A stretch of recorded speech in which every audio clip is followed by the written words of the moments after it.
ए गौरी, ए गौरी। आई काय बहनी जय बिजिया, आओ बैठ बैठ। आई तो छोटे बेटा गणेश आज कैसे रिसा है हो? कैसे काही बात नहीं मानत है? आई का बताओ बहनी जय बिजिया, बिहाव करे बर जोम देहिया। अब ती ही बता बहनी, बड़े के राहत ले छोटे के मड़वा ला कैसे गड़ाओ, कैसे गड़ाओ?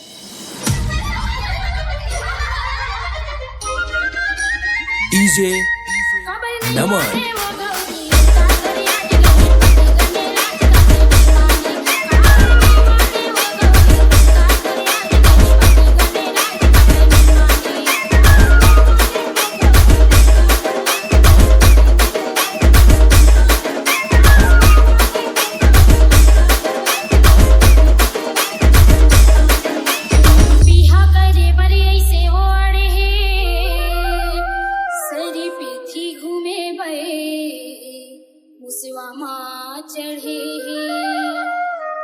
HS3